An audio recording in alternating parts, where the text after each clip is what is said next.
Há poucos dias, o Brasil vem acompanhando um conflito matrimonial que vem ganhando páginas nos canais de notícias, páginas de jornais, em alguns casos até mesmo na folha policial, com a Lei Maria da Penha. E aí, diante disso, agora nós tivemos há poucos dias o posicionamento do outro lado. O marido de Ana Hickman se posiciona, fala algumas coisas, deu uma entrevista. E aí fica algumas questões no ar. O que de fato aconteceu? Como que as duas versões podem nos ajudar a compreender melhor tudo isso? E antes de mais nada, eu já quero dizer para você o propósito desse vídeo. Porque talvez você é novo aqui no canal, pense assim, poxa, será que vai ser um react? Será que ele vai julgar a situação? E não é nada disso. O propósito desse vídeo é o seguinte: esse canal lida muito, a maioria das pessoas que acompanham esse canal justamente estão com o casamento em crise. E esse caso que foi exposto do casamento da Ana Hickman com o Alexandre Correia trouxe deixou evidente, exposto muitos pontos que pessoas que acompanham esse canal também passam em seus casamentos. Então, de uma maneira didática, nós vamos pegar aquilo que foi exposto e aplicar nesses casamentos, que eu tenho certeza que em algum ponto pode coincidir com alguns problemas que você passa também. É interessante porque, às vezes, a gente lida com alguns problemas e nós não conseguimos ver. Aquele mesmo problema acontece na vida de outra pessoa e a gente vê aquele escancarado. E é sobre essa oportunidade que nós vamos abordar um pouquinho essa situação. Para quem não sabe o que está acontecendo, há poucos dias, Ana Hickman, uma apresentadora aqui no Brasil, se separou de seu marido após acusá-lo de violência doméstica. E até para situar aqueles que nos acompanham, que moram em outros países, aqui no Brasil existe uma lei chamada Maria da Penha, que protege de maneira muito rigorosa mulheres que são vítimas de violências domésticas, entre outras extensões da lei também. E isso ganhou mídia. Então, vários sites, várias imprensas começaram a noticiar essa separação. E recentemente ela foi num dos programas de maior audiência do país e ela gastou mais de 20 minutos falando das suas intimidades, expondo detalhes do seu relacionamento. E isso trouxe uma repercussão muito forte e muito negativa para o esposo, naturalmente. O esposo, por sua vez, passado alguns dias, ele foi em um programa de uma outra mídia e ele ali deu uma entrevista expondo um pouquinho da versão dele. E é justamente fazendo um cruzamento dessas duas falas é que nós vamos estruturar esse vídeo. Por quê? Tem uma coisa que eu sempre digo para todos os casais que eu acompanho.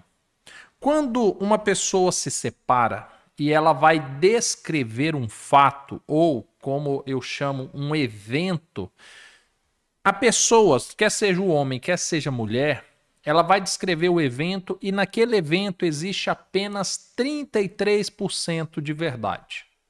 A pessoa ela é cristã, ela tem uma boa índole, talvez ela foi a vítima da situação, mas ela só vai contar 1/3 da verdade daquele evento. O segundo terço vai ficar com a outra parte. E você tem 1/3 da verdade, que são um fato que, na verdade, nenhum dos dois sabia se convinha ou não dizer aquilo que aconteceu. Então, assim, há mais de 10 anos acompanhando casais, isso eu digo para você é uma regra, não existe uma exceção. Até hoje eu não conheci ninguém que descrevesse um evento e contasse 100% da verdade. E aí eu vou dizer por que isso acontece. Porque, naturalmente, nós temos a seguinte perspectiva da situação. Você tem o seu sentimento, que naturalmente já atrapalha a sua real percepção. Você tem como você recebe as informações daquele evento. Você tem na sua cabeça o que você queria expressar e que nem sempre você consegue expressar o que de fato você queria. E você tem as coisas que você faz, a sua parte de culpa, que você entende que não convém expor naquele momento. Então, diante disso, todo evento que é descrito por alguém que se separou, aquela pessoa, nas melhores das intenções, ela vai dizer até 1/3 da verdade. E aí nós tivemos, há poucos dias, Ana Hickman descrevendo 1/3 da verdade. Nós tivemos o Alexandre Correia descrevendo o 2º terço da verdade. E nós temos um 3º terço que, sinceramente, não convém a nós julgarmos em relação a isso. Mas por que que isso acontece? Por que que existem essas mentiras? Por que que se oculta algumas coisas? Por que que se conta só 1/3 da verdade? E eu vou te explicar o porquê. Primeiro porque quando há uma separação, a cabeça do casal, principalmente quando os dois estão com raiva, quando tem muitos conflitos, eles param de se ver como cônjuges e agora eles se vê como adversários. Então é muito natural que a pessoa, quando se separa, ela começa a buscar aliados. Ela conta aquela história como se fosse uma narrativa de cinema, a fim de conseguir adeptos, pessoas que estejam do lado dela e digam: olha, você está certo, que absurdo isso que aconteceu. E isso é dos dois lados. Nesse casamento, que infelizmente nós temos acompanhado essa dissolução, tem sido dessa forma. Existem pessoas, obviamente, que apoiam o Alexandre e acham que as condutas da Ana têm sido desmedidas, e há pessoas que apoiam a Ana e acham que as medidas do Alexandre têm sido também desmedidas, considerando tudo aquilo que eles deveriam estar protegendo, que é o matrimônio, que é de fato o maior patrimônio que eles possuem. E por causa disso, agora as narrativas mudam. Quando eu quero que alguém venha para o meu lado, naturalmente eu vou dizer coisas que eu sei que aquela pessoa vai me apoiar, que ela vai me incentivar, que ela vai me acolher. Agora, nós precisamos entender que quando isso acontece, e aí eu digo para você do 1/3 da verdade, você é de boa índole, você tem uma boa fama, mas quando você vai descrever os fatos, você faz uma pequena distorção. Distorção. O que seria uma distorção? Você tem um fato, mas eu vou distorcê-lo um pouco. Eu posso transformar aquele fato em algo maior, ou eu posso transformar em algo menor. E aí, transformar em algo maior ou em algo menor fala muito de como está a condição de cada pessoa naquele problema. Vamos entender o seguinte, olha como isso fala muito. Nós tivemos no caso da Ana e do Alexandre, eu vou avaliar com vocês aqui 3 pontos para que vocês entendam essa identificação, essa leitura. O primeiro ponto foi a questão da violência doméstica. O que foi descrito pela Ana? Que ela, em um determinado momento, foi entrar em um cômodo da casa, ele tentou fechar a porta, ela tentou fechar a porta, e de repente o braço dela ficou preso e ele bateu com a porta no braço dela, gerando um hematoma no braço. Essa foi a versão dela. Ela diz que quase quebrou o braço, que aquilo doeu muito, que gerou muitas dores. Ela descreveu aquele evento sobre aquela medida. Perfeito. Só que agora você tem a versão dele. E ele descreve, fala, olha, ela foi entrar, quando ela foi fechar, eu coloquei o pé. E nisso ela bateu o braço na fechadura. E assim que ela bateu, que ela reclamou de dor, eu ainda tentei segurar e soltei a porta. Pronto. Agora você pega esse evento, e quando eu falo da regra dos 33% da verdade, o que você tem? De um lado você tem alguém que minimizou muito, que falou assim, olha, ela foi fechar a porta, eu segurei, ela bateu o braço, em seguida soltei a porta. Então ele minimizou, foi uma pancada. Poderia acontecer no meio de uma briga, de uma discussão, ou simplesmente andando, como acontece com todo mundo. Do outro lado, você tem alguém que falou assim, olha, eu fui violentada, eu fui agredida, quase quebrou meu braço e tales coisas. E aí você olha e fala assim, mas espera aí, existe uma distância muito grande entre as duas versões. O que nós sabemos? Aconteceu alguma coisa que envolve a porta e o braço da Ana. Só que pela minha experiência em lidar com casamentos, eu sei que não foi tão simples como o Alexandre reportou e também não foi tão intenso como a Ana reportou. Por quê? Você sabe que aconteceu um machucado no braço dela proveniente da batida na porta. Perfeito. Só que isso dá um ponto de referência para o argumento dela na busca de aliados. Então é natural que ela maximize isso, que ela potencialize o que aconteceu. Ele, de contrapartida, ele não quer mentir, porque se ele mente, ia piorar a situação. Naturalmente, ele minimiza aquilo. Ele fala assim, não, foi só uma pancada, bateu, foi um acidente, ponto. Essa é a questão. E por que eu falo que existe essa disparidade? Porque em todos os casos são assim. Se tivesse sido algo tão pequeno, a Ana certamente nem reportaria a respeito daquilo. Se tivesse sido algo tão grave, a postura dele caberia muito mais acerca de admitir um descontrole por parte dele do que talvez ele minimizar aquilo. Então existe um equilíbrio em relação a isso.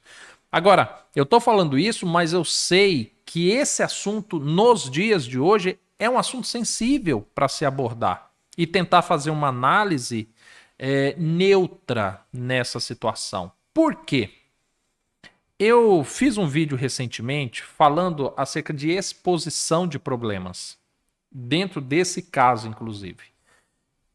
Só que eu não tinha assistido a entrevista que Ana Hickman havia dado e muito menos assistido a entrevista que o Alexandre havia dado. Agora eu assisti as duas. Então eu sei o que foi dito entre as duas partes.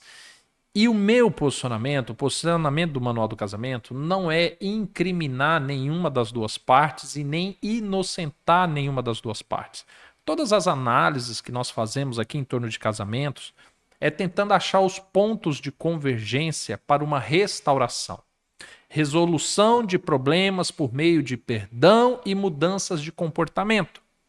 Então, deste modo, houve um problema, houve uma conduta que se excedeu, quer seja no momento de fechar a porta, como que isso bateu, até que ponto Alexandre ou Ana tem ali a sua responsabilidade de culpa, mas fato é que existe excessos. Um excede minimizando, outro excede ampliando a cena. Entende?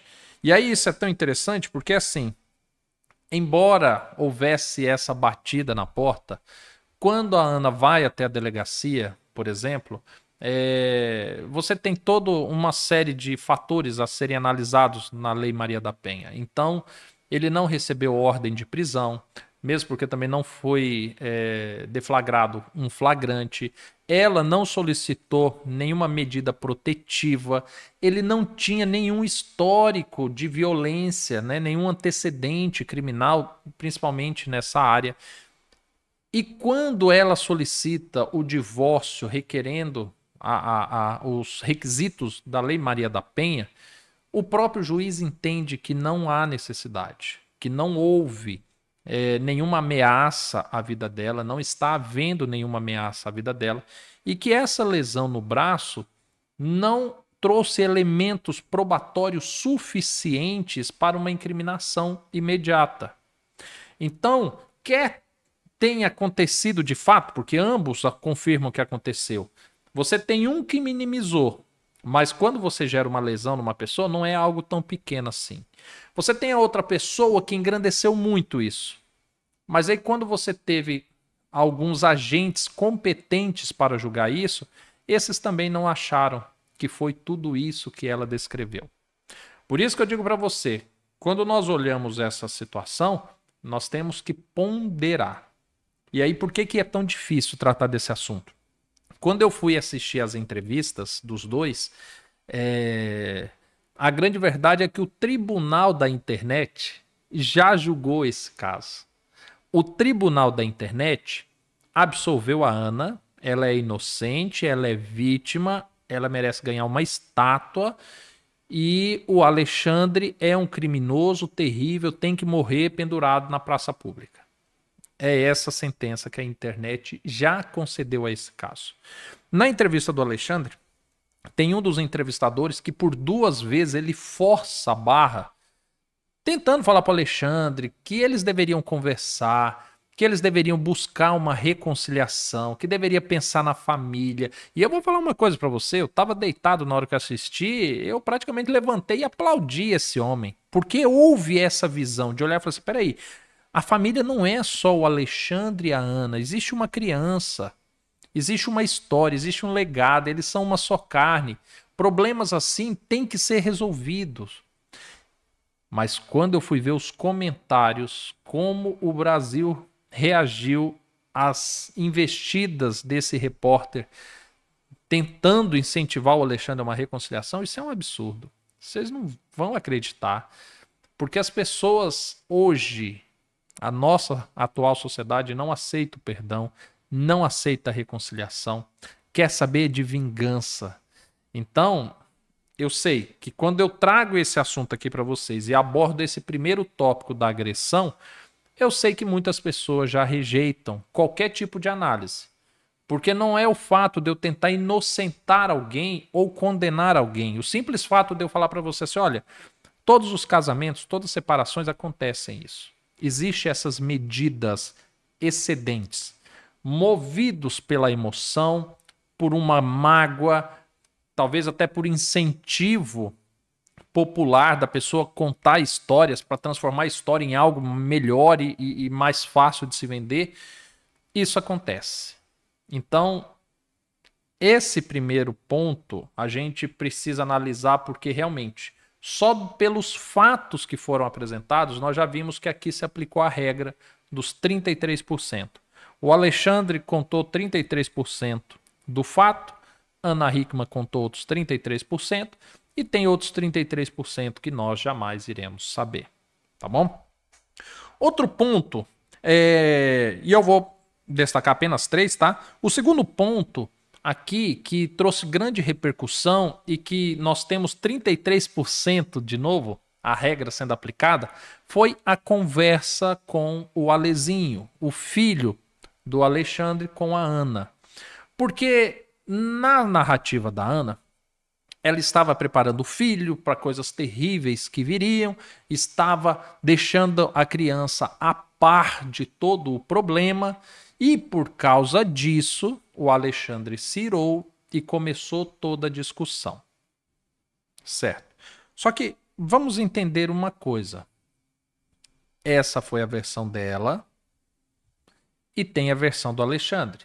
A versão do Alexandre é: esse era um assunto ainda em aberto, é um assunto extremamente delicado para se tratar com uma criança, principalmente considerando o papel que essa criança exerce de filho, a falta de condições dessa criança de opinar, de discernir, de participar das decisões da família, e que não deveria ser feito da forma que foi feito. Esse é o ponto de vista dele. E aí eu volto a dizer para você, é 33% novamente. Porque embora a Ana tenha a sua preocupação de informar o filho, e é muito legal esse posicionamento, poxa, eu sou a mãe, eu tô preocupada com meu filho e tudo mais, mas ele é pai. E aí como é que funciona isso? Porque de um lado, ele não queria que essa notícia fosse dada desta forma. Do outro lado, ela diz que ela queria que fosse dada daquela forma. Quem deve prevalecer? Como que se avalia isso? E aí, diante disso, eu falo uma coisa para você.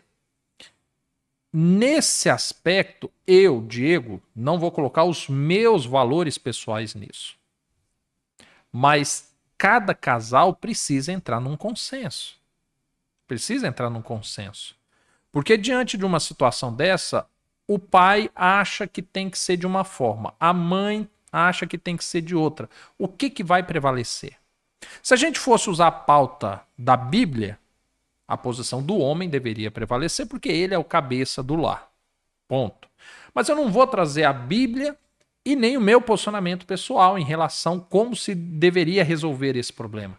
Mas dentro do ambiente deles, deveria haver um consenso e não havia.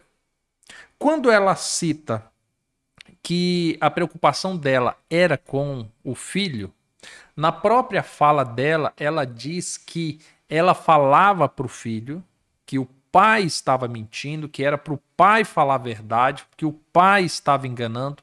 Então você já começa a perceber que essa história de contar algo para o filho, na verdade, era um gatilho para atacar o pai. Uma vez que o Alezinho é filho único, então não é difícil da gente imaginar que os dois, o pai e a mãe, babam em cima dessa criança. E aí é natural que em algum determinado momento, tanto o pai use a criança para atacar a mãe, quanto a mãe usa a criança para atacar o pai. Nesse episódio, eu não vou nem falar por parte do Ale, porque o Alexandre em nenhum momento ele disse que foi dessa forma. Ele disse que ele escuta a Ana falando para o filho, ele se retira do cômodo. Quando ele volta para chamar o Ale para ir deitar com ele um pouquinho, então a Ana engrossa as acusações e ali começa então toda a discussão. Então você percebe que pela própria narrativa da Ana, o fato de escolher a hora do almoço, um momento supostamente de paz, que a família estaria reunida, para contar para o filho uma situação, mas dizendo que o pai estava mentindo, que o pai tinha que falar a verdade, na verdade não era uma preocupação com o filho. Era uma preocupação em gerar um conflito, em acusar. Estava usando a criança para atingir o pai. E isso é mais comum do que se imagina. Na verdade, todo casamento que tem um único filho e que os dois são muito apaixonados pela criança, é isso que acontece. Um usa a criança para atingir o outro. E, infelizmente, é o que nós temos visto nesse caso. Prova disso é que na entrevista que o Alexandre deu, ele disse que já está completando 20 dias sem poder ver o filho, porque a Ana não autoriza.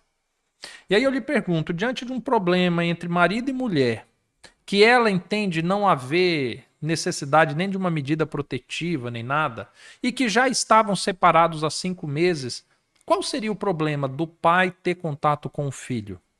Se não fosse o fato de tentar utilizar essa privação como uma forma de punição. Entende? Então, são fatos que a gente se afasta um pouquinho e olha que a gente consegue ver melhor a realidade da situação. E o terceiro ponto foi a questão da exposição financeira. Porque a Ana trouxe, olha, porque teve muita bagunça financeira, teve muita coisa que eu não entendi. Eu liguei para uma pessoa, pedi para ela avaliar e ali eu vi que tem muita coisa errada. Então ela trouxe um ponto. Do outro lado, ele falou assim, olha, nós temos um problema financeiro, mas eu não vou tratar disso aqui porque não condiz. Então, de um lado, maximizou muito, do outro lado, minimizou muito. O que dá para entender disso? Existe um problema financeiro. É tão simples quanto o Alexandre deu a entender? Pode ser que não. É tão grande quanto a Ana deu a entender? Também não se sabe. Fato é que, quer seja ele, não procurou provar por A mais B que os problemas não são tão grandes quanto a Ana diz, a Ana também não apresenta provas. E aí é uma coisa delicada, porque assim, se vocês estão se separando e de repente vocês chegam à conclusão que no divórcio vocês só vão dividir dívidas, ela, como sendo uma pessoa pública, é muito conveniente ela alegar que ela não sabia de nada, que ela não participava da administração, que ela não sabia dos problemas e que por isso talvez ela ganhe a simpatia dos credores para aliviar um pouco pro lado dela. Só que você nota que eles já estavam separados há 5 meses, conforme os dois confirmam. Os dois afirmam essa separação. A ciência desses problemas financeiros não se deu no dia desse almoço, não se deu no dia dessa, né, dessa crise toda. Ela já tinha ciência disso. Ah, eu concordava, não concordava. Fato é que ela tinha ciência. E outra, agora eu vou ser sincero para vocês. Não tem como você ser casado com alguém e você vê a situação financeira, você vê cobranças, você vê as coisas acontecendo e você não saber de nada. Ninguém é tão alheio assim, absolutamente ninguém. Uma pessoa que entende de negócio, que entende de administração, que gasta dinheiro, que tem essa noção, sabe? Tem. Então, esse discurso, eu não sabia de nada, eu descobri agora. Não. Só a separação já faz mais de 5 meses. O conflito se deu por algumas decisões que já haviam sido tomadas em relação a mudanças que ela estava reportando para o filho. Então já tinha ciência disso. Mas dentro da maneira com que os problemas se discorreram, agora ela apresenta, olha, eu não sei, falsificou minha assinatura, teve coisas ali, terríveis. Mas espera aí, ela não apresentou nada. A única perícia que ela teve foi uma amiga que ela ligou. Então, como é que em apenas em uma ligação se descobre uma fraude de milhões, sendo que ela já tinha ciência, inclusive por mudanças, vendas de imóveis e tudo mais? Você está percebendo os 33%? Que enquanto um fala, olha, existe um problema, mas é isso aqui. O outro fala, não, mas o problema é isso aqui. E você vê que existe um meio termo ali que ela tenta se ausentar um pouco da responsabilidade, ele de contrapartida assume toda a responsabilidade, mas minimiza, fala que não vai tratar sobre esse assunto, porque realmente não convém.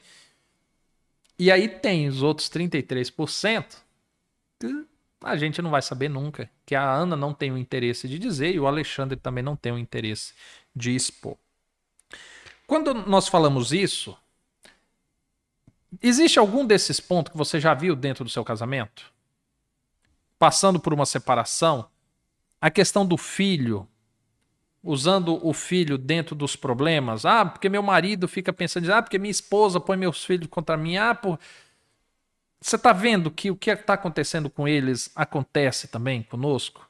Quando a gente fala a questão de violência, às vezes a pessoa aumenta o tom de voz e a outra que está ferida, que está acuada, acha que está gritando. Às vezes realmente está, mas você está vendo que a essência desses conflitos são extremamente comuns? Agora, para encerrar, eu quero falar com vocês sobre alguns pontos particulares da Ana e do Alexandre, que se tornou evidente nessas duas entrevistas e que coincide com muitos relacionamentos. Então você pega, talvez você pense assim, Diego, mas você seria capaz de mapear toda a estrutura do casamento deles com 2 entrevistas assim que eles deram? Até menos. Até menos. E eu vou te explicar o porquê. Quando você pega o que a pessoa está transbordando, é muito fácil, quando você vive com isso já há tantos anos, de você identificar aonde está a raiz do problema. E aí, diante disso, tem alguns pontos extremamente críticos e particulares do casamento deles que torna evidente isso, que pode ter levado a situação até onde ela chegou. Por exemplo, coisas que não foram discutidas nessa exposição recente que a Ana fez inicialmente. De repente, ela descreve no programa, né, de grande audiência aqui no Brasil esse conflito com o marido e anuncia que vai se divorciar dele. E de repente gera toda aquela situação, nossa, que absurdo, olha só, olha o que ele fez. Ah, porque ele é narcisista, porque era um relacionamento tóxico, era isso, era aquilo. Mas presta atenção numa coisa, o casamento deles não acabou por causa disso.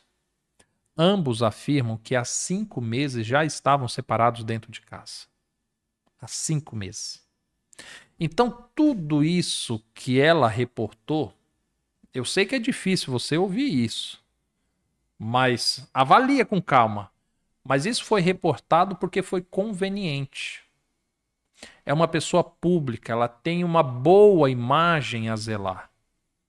Agora ela simplesmente indo para mim e falou assim: ó, tô abandonando meu marido, que eu sempre falei que era uma bênção, que era um bom esposo, que tá comigo desde os meus 15 anos, 16 anos, sei lá. E ela simplesmente falar que tá largando ele, ia pegar mal para a imagem dela. De repente fala assim: olha, gente, eu tô largando por quê? Porque ele me agrediu, porque era um relacionamento tóxico, porque tem problemas na parte administrativa.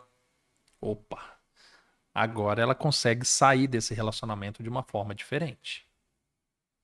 E, gente, isso acontece porque nenhum dos dois trouxe a público o que levou essa separação há 5 meses atrás. E houve alguma coisa. Isso houve. Ou seja, o problema não é só isso que apresentou, não. Isso que foi apresentado, desculpa os termos que eu vou usar, mas isso é pão e circo, sabe? É para agradar o público. Simples. Era o discurso que cabia, devido a tantas pautas progressistas que existem, proteção à mulher, empoderamento, isso, aquilo. Era um bom discurso. Tanto que você vai pegar uma das principais emissoras do país e deu para ela o horário nobre para ela reportar isso. Mas por que separaram há 5 meses atrás? O que estava acontecendo no casamento antes que não vem à tona? Entende? Outra coisa, é um casamento que envolve relação profissional dentro da relação conjugal. Além de papel de marido e mulher, havia um papel de senhorio e serva. Porque dentro da configuração deles, ela era um produto que ele vendia, a imagem dela, a pessoa dela, e ele administrava isso. E até um determinado ponto estava tudo bem para ambos. Mas chega um momento em que uma das partes já não está mais satisfeita com isso.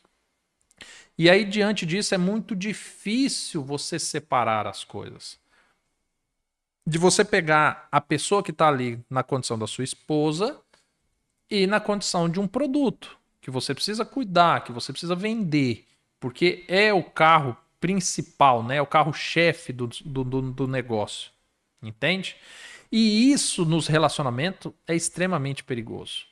Primeiro porque o homem ele tem que lidar com o ego dele, com uma leitura que as pessoas de fora fazem de que ela é o cérebro por trás de tudo, que ela é o principal, que ela sustenta ele.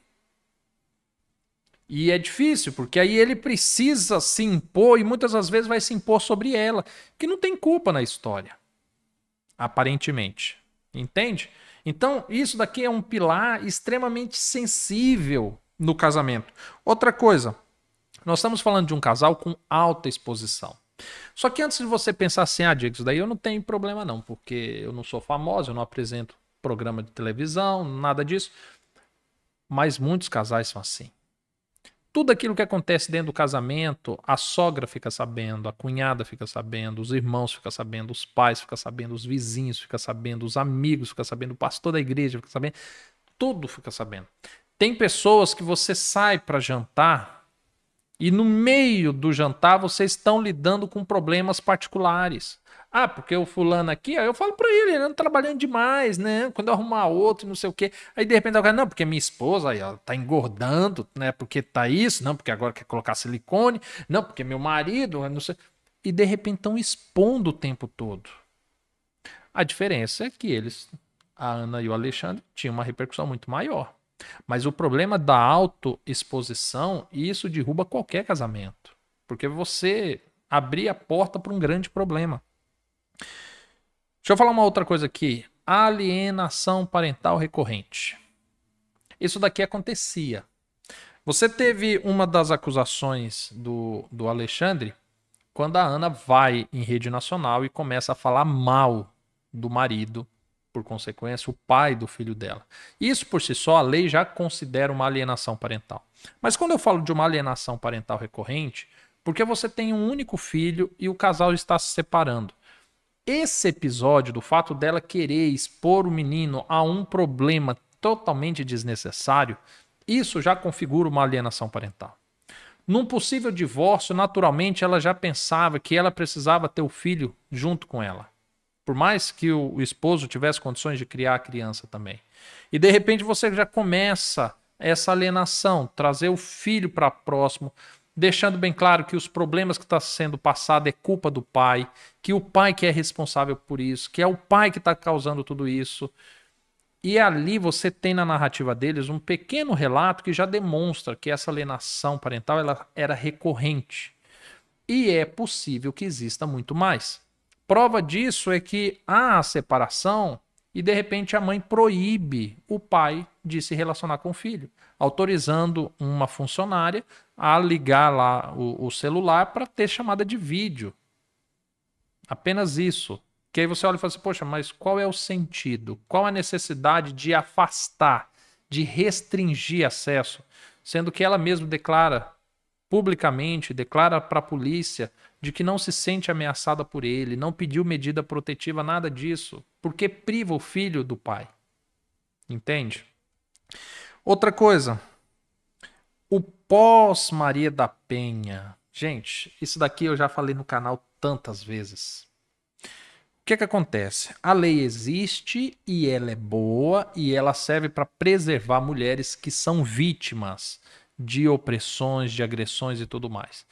Mas se você parar para pensar, na maioria dos casos em que existe um conflito matrimonial, a Lei Maria da Penha ela não é usada só para proteger, mas ela é usada também para punir. Então, o que acontece? Quando você vai até a lei e fala assim, ei, eu preciso que você me proteja. O que a lei oferece? Olha, então nós vamos julgar teu caso, nós vamos te dar uma medida protetiva e você vai ficar protegida. Pronto. Isso é a lei me protegendo. Quando eu chego e ligo uma câmera e conto pro Brasil todo porque ele é um canalha, porque ele é isso, porque ele bate mulheres e por causa disso, e que ele não presta. Opa! Agora eu não tô mais me defendendo. Agora eu tô usando essa lei para atacar, para punir. E isso é totalmente desmedido. Porque assim como se porventura ocorreu essa violência da porta conforme descrito por ela, e talvez muito mais próximo do que ela disse, do que ele minimizou, essa reparação de dano ela é possível, ainda que fosse exigir muito dele para que ela tivesse esse devido reparo, quer seja moral, quer seja físico. Mas como que ela repara o dano causado nele? Porque de repente agora existe uma exposição, existe uma denegração. Houve uma destruição moral da pessoa. Pessoas que nunca conversou com ele, criou o rótulo na cabeça de que a pessoa não presta, sem ter tido um julgamento, sem ter tido uma sentença, sem nada. E aí você percebe, e aí eu digo isso porque eu lido com mulheres passando por essa situação todos os dias. Eu digo para você que todos os dias, pelo menos 2 casos, eu lido diretamente com isso. E tem muitas mulheres que chegam a falar abertamente para mim. Falam, Diego, eu acho que eu vou pedir a Lei Maria da Penha para ele aprender, para ele ver o que é bom. E por vezes eu tenho que falar, olha, para a lei te proteger, ok, mas se você for usar a lei para agredir, você está fazendo o mesmo que ele. E talvez até pior, porque agora você está usando uma arma muito mais poderosa. Entende? E isso acontece. E não tem como a gente pegar e falar assim, ah, Diego, mas ela falou assim que ela sentiu muita vergonha quando ela estava na delegacia. De repente ela está expondo o caso dela para um delegado, para alguns policiais, uma meia dúzia de pessoas, e ela se sente mal. Aí ela liga a televisão e fala para 200 milhões de brasileiros a respeito do marido. Existe proporcionalidade nisso? E aí você percebe que a lei poderia ter protegido ela, mas ela já não queria mais a lei como proteção. Ela queria usar a lei como arma. E infelizmente nós estamos num momento da nossa história aqui no país que essa lei ela é usada sim como arma.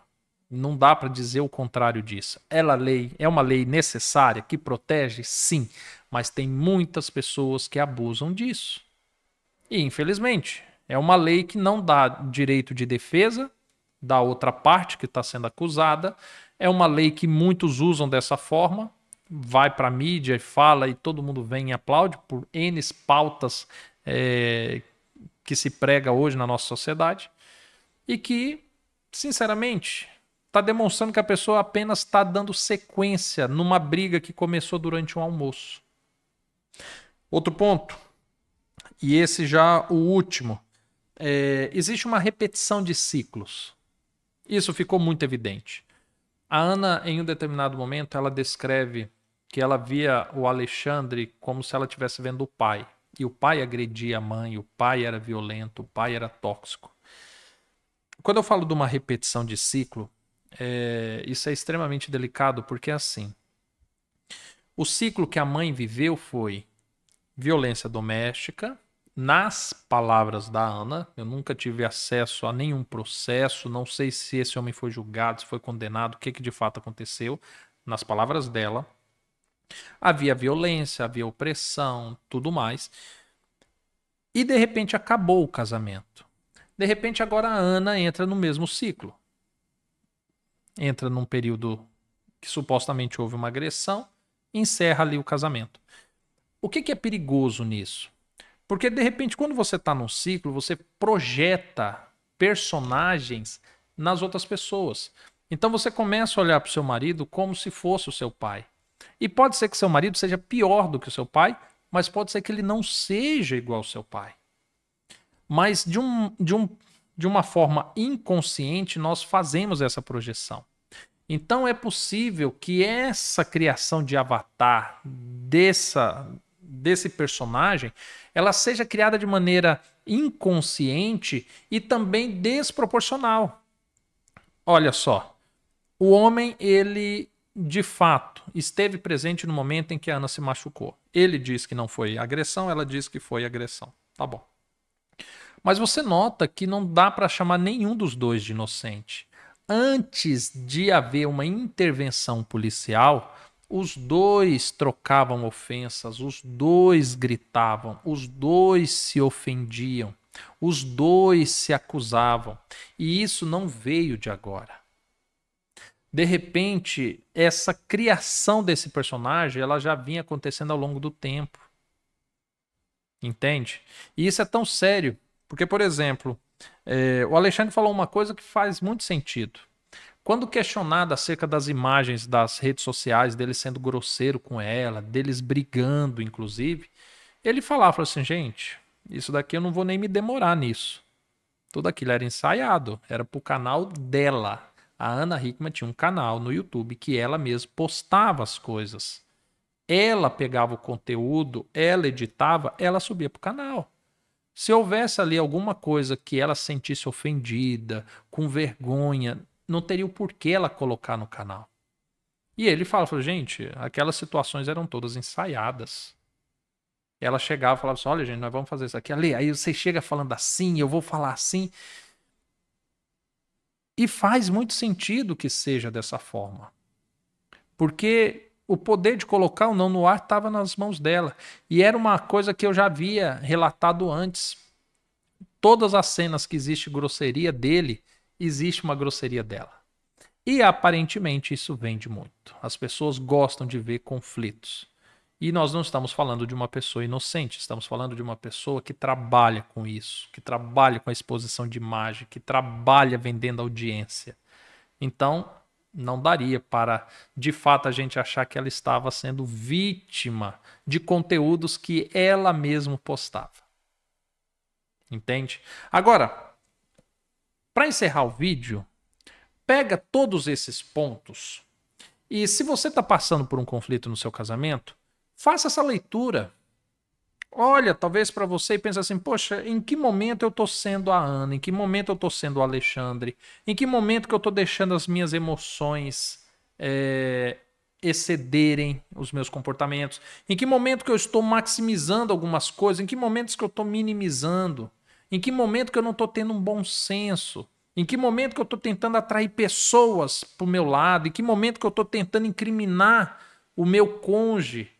Em que momento que eu estou usando meus filhos como uma arma ou como um escudo. E eu tenho certeza que você, olhando a situação de outros, certamente poderá te ajudar na sua também. Tá bom? Família, eu espero que esse vídeo não tenha te escandalizado. O propósito desse vídeo, como eu falei para vocês, é elucidar problemas que são extremamente comuns dentro de um relacionamento, principalmente na área da separação. Eu, particularmente, acredito, por tudo aquilo que eu já vi, que é possível uma reconciliação, a restauração de um casamento entre o Alexandre e a Ana, se souberem utilizar as ferramentas certas para isso e, principalmente, se perdoarem.